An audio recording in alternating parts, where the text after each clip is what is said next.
नमस्कार, मैं हूं आशीष त्रिपाठी आपके साथ और बुलेटिन की शुरुआत करेंगे इस वक्त की बड़ी खबर से। एमसीडी चुनावों को लेकर कल का दिन आखिरी दिन है नामांकन के लिए। राज्य निर्वाचन आयोग की तरफ से 68 नामांकन केंद्र बनाए गए हैं। बीजेपी, आम आदमी पार्टी, कांग्रेस के किसी भी उम्मीदवार का अभी तक नामांकन नहीं हुआ, जिसके चलते कल नामांकन केंद्रों पर भगदड़ का हाल रहेगा, भीड़ रहेगी। लेकिन सुबह 11 बजे से 3 बजे तक का जो ये समय है बेहद हलचल भरा रहने वाला है। इस पर लगातार हमारी नजर रहेगी और नामांकन दाखिल करने का जो समय है वो 11 बजे से 3 बजे तक है। एमसीडी चुनावों के लिए अभी तक कुल मिलाकर 35 नामांकन दाखिल हुए हैं। 250 सीटें हैं, जबकि इसके लिए आम आदमी पार्टी, कांग्रेस, भारतीय जनता पार्टी समेत कई निर्दलीय भी कल नामांकन करेंगे। बात करेंगे हमारे सहयोगी तरुण से।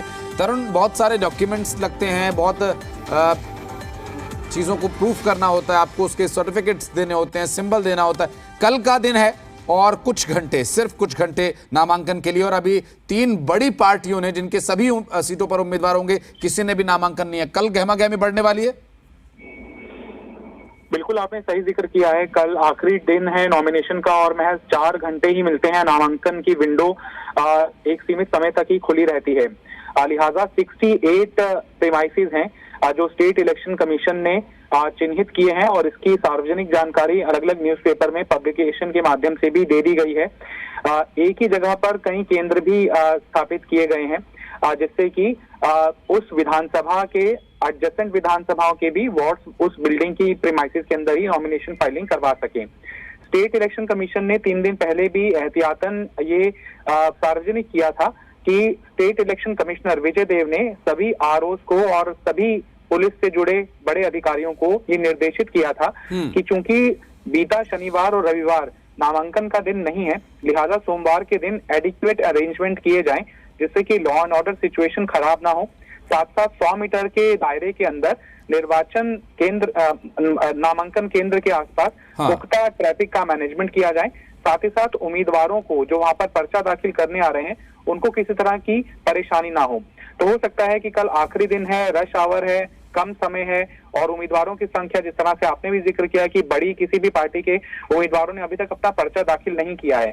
और 2017 के में जब इलेक्शन हुआ था तब 2500 से भी ज्यादा उम्मीदवार चुनावी मैदान में थे और अभी तक इलेक्शन कमीशन को जो नामांकन मिले हैं वो बहुत कम है। 35 ही सिर्फ उम्मीदवारों ने नामांकन दाखिल किया है और इसमें से ज्यादातर तो स्वतंत्र उम्मीदवार ही हैं। लिहाजा ऐसे में माना जा सकता है कि जो संख्या है वो 2017 के मुकाबले बहुत सीमित रहेगी।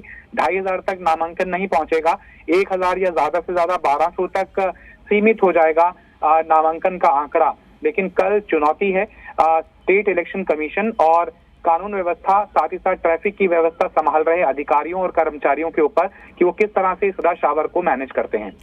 तरुण, एक और बात आपसे जानना चाहेंगे, क्योंकि बहुत सारे ऐसे कैंडिडेट्स हैं जिनका टिकट की लिस्ट में नाम नहीं है। तो कोई रो रहा है, कोई टावर पर चढ़ रहा है, तो कोई कह रहा है मैं तो जी अब निर्दलीय चुनाव लड़ूंगा, मेरे डॉक्यूमेंट्स दिलवा दो। तो इस तरह की बातें भी हैं। तो बहुत सारे कैंडिडेट अब अपना शक्ति प्रदर्शन करने के लिए भी जाएंगे नामांकन केंद्रों तक, तो रश आवर्स भी रहेंगे बहुत ज़्यादा, बहुत गहमा गहमी की बात होगी। और कल बहुत सारे नेता जो पिछली बार पार्षद थे अलग पार्टी से, संभव है कि इस बार निर्दलीय मैदान में उतरें। देखिए, निर्दलियों की संख्या इस बार बहुत कमतर रहने वाली है। जो एक डिवीजन हमें देखने के लिए मिला था 2017 के चुनाव के अंदर, 16 वार्ड के ऊपर ऐसे प्रत्याशी जीते थे जो किसी भी बड़ी पार्टी से संबंध ही नहीं रखते थे। बाद में हालांकि जीतने के बाद उन्होंने बड़ी पार्टियां ज्वाइन कर ली, लेकिन इस बार का जो इलेक्शन है वो प्रमुख जो है बीजेपी और आम आदमी पार्टी के उम्मीदवारों के बीच ही होता हुआ दिखाई दे रहा है। कुछ एक सीटों के ऊपर अगर व्यक्तिगत वोट बैंक के आधार पर कांग्रेस का कैंडिडेट टक्कर दे दें तो वो अलग बात है। ये रिफ्लेक्शन इससे भी होता है कि सीमित संख्या के अंदर नॉमिनेशन की फाइलिंग अभी तक हुई है। अगर कोई स्वतंत्र उम्मीदवार बहुत ज्यादा ही बड़ा नेता होता तो अभी तक वो अपना नॉमिनेशन फाइल कर चुका होता। और ये भी पॉलिटिकल एक तरह से रणनीति का ही हिस्सा होता है कि कांग्रेस पार्टी ने अभी तक अपना नॉमिनेशन जारी नहीं किया है। इसके 2 बड़े कारण हो सकते हैं। पहला तो ये कि वो बागियों के भरोसे है कि जिसको टिकट नहीं मिला आम आदमी पार्टी से, जिसको नहीं मिला बीजेपी से, उसके लिए कांग्रेस के दरवाजे अभी भी खुले हुए हैं, यानी कि कांग्रेस पार्टी के पास उम्मीदवारों के लाले पड़े हुए हैं। इसका दूसरा उदाहरण ये भी हो सकता है कि कांग्रेस पार्टी जो दिल्ली के अंदर 15 सालों तक सत्ता पर काबिज रही, उसे भीतर घात का खतरा हो सकता है। हालांकि मैं ये बहुत ही हाइपोथेटिकल बात कर रहा हूँ, भीतर घात का खतरा कैसे हो सकता है कांग्रेस पार्टी को, जिसका विधानसभा के अंदर कोई विधायक नहीं है। और बीते अगर कुछ इलेक्शंस के वोट परसेंटेज देख लें तो कांग्रेस पार्टी बहुत ही बुरी स्थिति से गुजर रही है।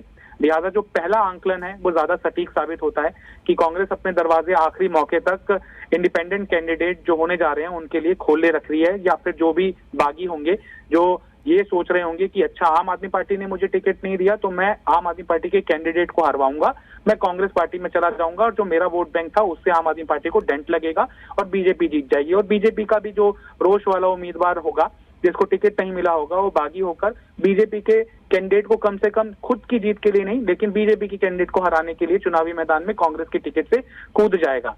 तो लिहाजा जो सीमेंटेड होते हुए सिनेरियो दिखाई दे रहे हैं वो यही एस्टेब्लिश कर रहे हैं कि जो मुख्य लड़ाई है दिल्ली के एमसीडी चुनाव के अंदर वो बीजेपी बनाम कांग्रेस है, बीजेपी बनाम आम आदमी पार्टी है और कुछ एक सीटों के ऊपर कांग्रेस भी बेहतर प्रदर्शन कर सकती है। लेकिन जो चुनावी बिसात है वो लगभग इस तरफ इशारा कर रही है कि जो मुख्य प्रतिद्वंदी हैं वो आमने सामने की फाइट ही देखेंगे। बहुत शुक्रिया आपका अरुण इस पूरे मामले पर जान